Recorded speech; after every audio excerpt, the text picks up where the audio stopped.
Resilient by Valerie Bell. Read by Rose Malik. Part 1. The Why. See the Church of 2050. Chapter 1. I want you to love Jesus for the rest of your life. A young teenage boy dressed for a typical day of school, gym shoes, t-shirt, and shorts, stands center in the frame. No news here. But look closely. His head is bowed.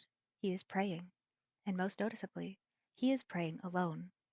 On a day called See You at the Pole, when Christian kids across the world gather together at their school's flagpoles to publicly pray, Hayden stands at his school's flagpole, utterly alone. That's how he captured our hearts. At first, Hayden said he thought the other kids were simply late, so he bowed his head and waited for his friends to join him. But as the minutes slowly passed, no one came. He was solo, and publicly so, exposed, abandoned, maybe a little embarrassed. At these crucial points in life, when Plan A folds, I'm guessing that most people would walk away. Then later, many of us would probably have a few choice words for our friends who didn't show up. Typically, these things end badly. But Hayden did not fold.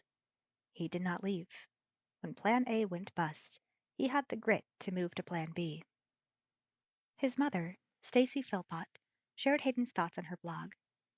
Hayden told me that as he stood alone and prayed, the cry of his heart had been, God, as people drive by, let them wonder, let their hearts be pricked. Eventually, when he realized that no one else was coming, the cry of his heart changed.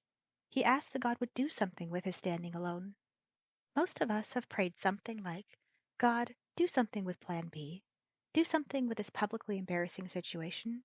Do something with my aloneness. Please, do something with this mess. Show yourself mighty. When God's eyes searched the earth that day, looking for those whose hearts were right towards him, it seems he must have seen Hayden, because, boom, Hayden's picture went viral, and it's easy to think that God smiled along with the rest of us. In a Christian world concerned about the spiritual tenacity of Hayden's generation, his picture resonated with hope that there is a resilient remnant, kids who would hold on to their faith no matter what. Hayden's response to all this? It's crazy, because as if God answered in this big way. His mother's wonder is clear. The little boy I'd rocked to sleep in blue airplane pajamas when he was sick, the toddler who loved Elmo and couldn't go to sleep without holding his VeggieTales characters in his hands, had captured the attention of our community by standing alone, by doing everything we'd ever taught him, everything we'd ever hoped he would do. I was completely undone. Hayden is resilient. So that's what this book examines, spiritual resilience, and how it's nurtured and developed in children or a generation of kids. We are especially looking at resilience with a long view, through the lens of 2050, when today's children will be adults. At that time, will we, like Hayden's mom, be exclaiming with wonder over our children, You are doing everything we've ever taught you, everything we'd ever hoped you would do?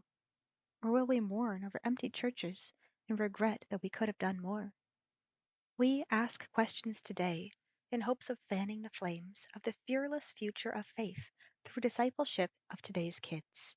We strongly believe child discipleship is the most crucial conversation impacting the future of faith. We must pursue discipleship of today's kids with resilience as a goal.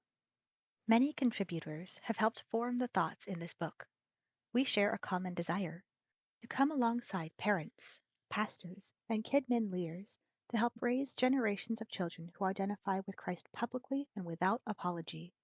Kids who, as adults, will be resilient disciples despite the obstacles and disapproval of our culture. This book asks many questions. Are our kids becoming Christian disciples, or is the culture engulfing them? Are we preparing kids to function as Christ followers in this culture, or is our guidance better fit for a previous past culture? Are we effectively engaging this culture, or being silenced by it? Are we protecting our kids rather than preparing them to engage a post-Christian culture? At Awana, we are asking ourselves these questions, and more.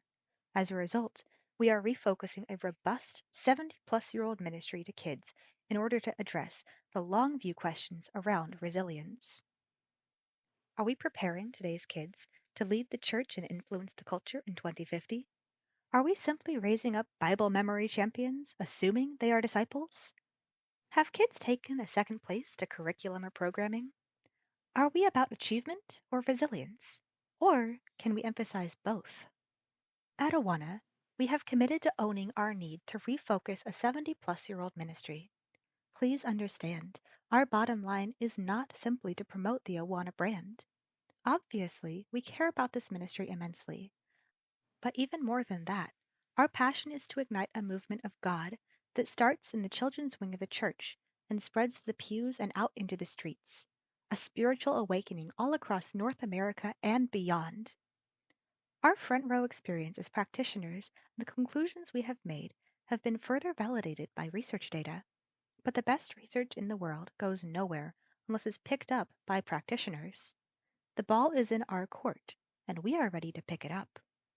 Two timely research perspectives stand out. In Faith for Exiles, 5 Ways for a New Generation to Follow Jesus in a Digital Age, the Barna Group provides data that informs our experience as practitioners, whether we are church leaders, KidMin directors and volunteers, or parents. We have also benefited from the work of Ed Setzer, who serves as the executive director of the Billy Graham Center at Wheaton College. His cultural navigation in the book, Christians in the Age of Outrage: How to Bring Out Our Best When the World is at its Worst, has been an enormous help. What are these voices telling us? The data and analysis from both of these sources points to a shrinking population of young Christians. Barna describes these young disciples as Jesus followers who are resiliently faithful in the face of cultural coercion and who live a vibrant life in the Spirit. Pointing to the last decade's sobering dropout rate of 59% to 64% of church kids, they state, if our young people are going to thrive in the digital Babylon, they have to move beyond familiarity with Jesus to a place of intimacy. In addition to the alarming dropout rate, the Barna Group asks how many Christian young people meet the resilient discipleship criteria. Their research indicates that there is a countercultural 10% of young Christians whose faith is vibrant and robust. This number represents just under 4 million 18 to 20-year-olds in the U.S. who follow Jesus and are resiliently faithful. David Kinnaman and Mark Matlock of the Barna Group call this 10% of church kids resilient disciples. And while 4 million resilient disciples represent an impressively resilient spiritual group, it is a remnant, a piece of the potential, a small fraction, a minority of the kids the church touches. We're bringing that figure home. Few of our grandkids, but not most. Some of our children, but more who are not in that category than are. What child of yours would you not be heartbroken to lose? The small size of this group who buy in spiritually should definitely concern all of us. But retention is not the only challenge to the future of faith. In the United States, we are experiencing a cultural shift away from Christianity like we have never seen before. This is huge.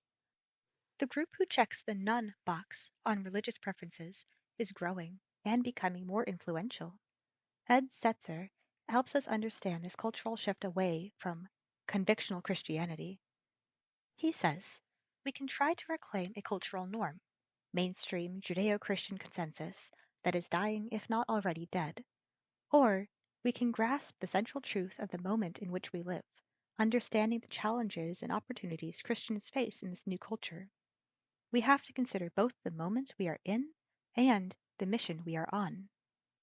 Stetzer's chart on the following page captures the moment we are in and the moment that we will be in, a progressive shift away from Christian values in our U.S. culture and the ensuing cultural divide.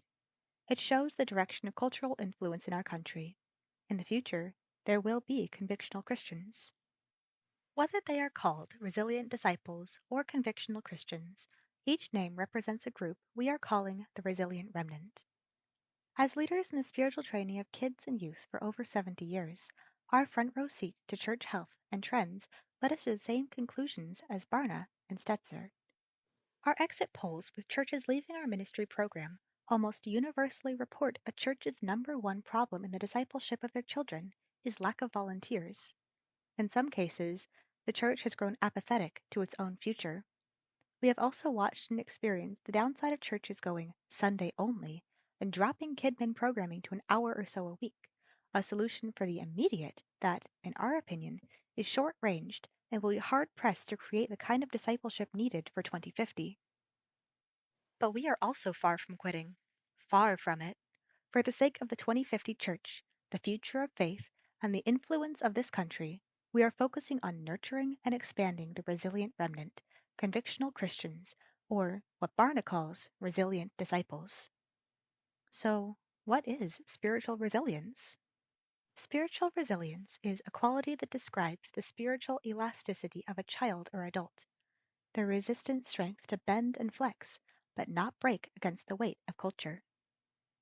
Resilience is the muscle discipleship builds. We want to be clear. We are not promoting a particular brand called Awana as the solution.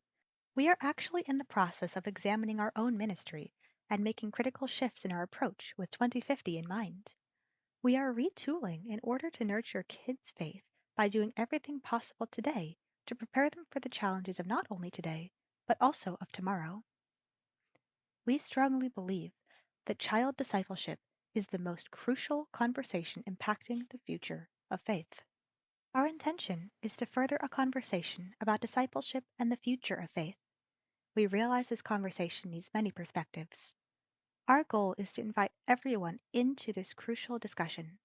We gladly welcome our fellow curriculum providers, as well as those in research, academia, Christian thought, and influence. We also throw open our arms to welcome denominations and networks to these crucial and timely conversations. Come talk, come pray, come strategize. Come together and make a strong stand for discipleship in the rising tide of cultural secularization. I, like many of you, am a child of the church. We can look back at our childhoods as a study in discipleship. Why did we stay? What was it that helped us identify with Jesus and his church as we grew up? Years ago, my niece delivered a business card to me from someone she had met. The sender was Dr. John A. Martin, president of Roberts Wesleyan College. No, that's not a typo. He has 2 doctorates. We were childhood friends, but college, marriage, family, and careers sent us in separate directions. Now, hearing from him after decades, I was reminded that our friendship was of a competitive nature. Who did better on the California Achievements Tests? National tests given to school children in the 50s. He did. Who had the best report cards? That would also be him. Who ran the fastest? Well, I beat him once in 4th grade. Had I known he was going to be Doctor when we grew up, I would have chosen a more easily defeated sparring friend. So, in the spirit of our competitive friendship as kids, I emailed him back. What is this Doctor business? Didn't I used to be smarter than you? But we shared more than a competitive relationship with each other. We shared the experience of being different. John's father was the dean of faculty at Moody Bible Institute, and my father was the chairman of Moody's music department. John's father was my father's boss. Moody used to have a pledge for faculty that their families were expected to embrace as well. No movies, no alcohol, no dancing, no smoking. All were considered worldly and potentially sinful by our parents' generation of evangelicals. Every year, when John and I were in elementary school, our mothers would write similar notes. To whom it may concern, please excuse my son John, or my daughter Valerie, from dancing in gym class this year. It is against our religious practices. Thank you, Miss Martin, or Miss Burton. Our teachers would then place 2 small metal folding chairs in the sidelines, and from there we would watch our friends and classmates square dance with each other. Although I had become a Christian as a preschooler, I began my discipleship in dance class. Being sidelined had much more to do with my father keeping his job than my religious convictions. Left to myself, I would have danced. No doubt about it. It was a discipline I often resented. But I had begun to identify with my parents' beliefs beyond their non-dancing policy. I belonged to something more meaningful than square dancing. Even though it meant sitting out and being sidelined, it also meant I belonged to Jesus and to his people. Clearly, the definitions of spirituality that belonged to my parents' generations as worldly avoidances were not the motivators beyond my budding spirituality. They simply put me in a different category of young people. As I grew up, I was never asked to a school dance or parties where there might be dancing. I was socially sidelined by my embrace of my parents' spiritual decisions and definitions of worldliness. But I found belonging in other places. I found great joy in growing spiritually with other kids my age. At school, when they teased me sometimes and called me a holy roller or a Bible banger, my identity in Christ was already firmly in place. Their words did not wound me. My senior yearbook tells the story of my high school discipleship journey. In an irony of ironies, and boy did they have their nerves after everything they put me through, my class voted me the ideal girl. What? Does that seem odd to anybody besides me? And what I remember of Dr. Doctor was that he was the most respected boy in our class. We were favored, even though we were different. We were becoming disciples. I doubt we would have chosen that path of identity without our parents' strong guidance. But in time, we each chose to be disciples of Jesus, and that has made all the difference. What do I know personally about resilience? Resilience is learned. It is not automatic. It comes through discipline and identities built in Christ. The disciplines that form resilience are hard. It means that we will not be them. We will be other. We will stand alone at flagpoles. We will sometimes sit it out. We will be misunderstood and interpreted at the lowest levels. But we will have another kind of belonging that strengthens our spiritual spine and softens our hearts toward a lost world. We will know and love Jesus. After serving on the Awana Board of Directors for 4 years, in 2016, I was pulled up from the board to become the CEO of Awana. At that moment, I remembered those metal chairs in the sidelines where Dr. Doctor and I sat, and my heart embraced the millions of children we were calling around this world to the hard path of Christian discipleship. I knew I would be part of calling them to be different, to be other, to experience so many variations on those little metal chairs. We are teaching them to be blameless and innocent, children of God without blemish, in the midst of a crooked and twisted generation, among whom you shine as lights to the world. Philippians 2:15. And more. Jesus calls them to give up their lives, to follow him completely, to be his disciples totally.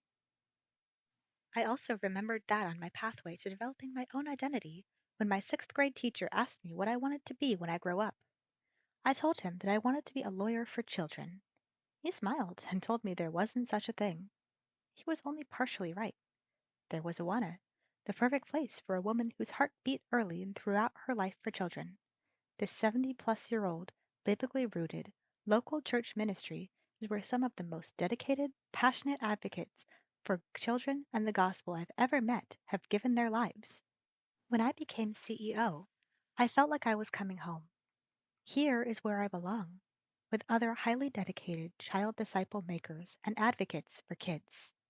I am thrilled to have Chris Marchand, Matt Markins, and Mike Handler contributing to this project as well. At the time of this writing, Chris served as the Vice President of Partner Solutions and was responsible for overseeing all domestic curriculum development. We call Mike Handler the extension of all of our right brains. Otherwise, he's known as the Awana Chief Communications and Innovation Officer. But above everything, they all have a passion for generations of kids to truly know God and for the church and faith to thrive into 2050. I am honored to share this project with them. I can't end this chapter without sharing a conversation I had with one of my grandsons. Reese was 6 at the time. He had been a failure to thrive newborn. After the NICU doctors had exhausted their medical interventions and his digestive system was still as if it were asleep, they decided there was little more they could do. Reese was put in a dark room to slow his body processes in hopes of prolonging his life. Our family was broken-hearted, but we asked for 27 access to Reese.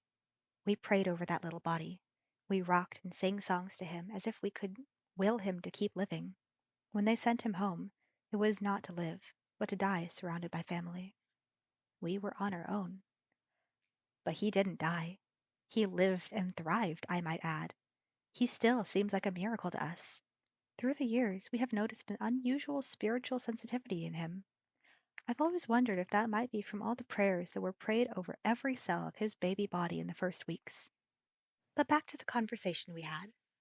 He asked me, Lovey, my grandma name, have you ever heard God talk to you? That got my attention. Reese, do you mean have I heard him out loud? No, I never have. Have you? I admit I was thinking, brace yourself, lovey. This is what he said. Last night, after everyone was asleep, I was still awake. I couldn't sleep. I felt a hand on my shoulder. I couldn't see anything, but suddenly I felt really, really happy. Now I was intrigued. Then God talked to me, Reese said, smiling. What did God say to you? He said, I want you to love Jesus for the rest of your life. In 2050, Reese will be 39 years old. Whether Reese heard from God that night, I can't say for sure. But I can say these words reflect God's heart for this whole generation of children. There is a familiar biblical pattern here. Eli heard God's voice through young Samuel. A grandmother recognizes God's truth through her young grandson. Could God be speaking to me through my young grandson? Perhaps. However, I do believe he wants me to tell this generation of church kids what he told Reese. I want you to love Jesus for the rest of your life. Essential questions. Are we winning or losing our kids? Is the culture engulfing them? What about the ones who stop showing up or fade away in their adult years? Do we let them slip away without an attempt to reintroduce them to Christ? Are we preparing our kids to function as Christ followers in this culture? Or is our guidance better fit for a previous, better known to us culture? Are we effectively engaging this culture or being silenced by it? And is our silence impacting our kids' choices? Finally, are we protecting our kids from, rather than preparing them to, engage a post Christian culture? Think on these questions.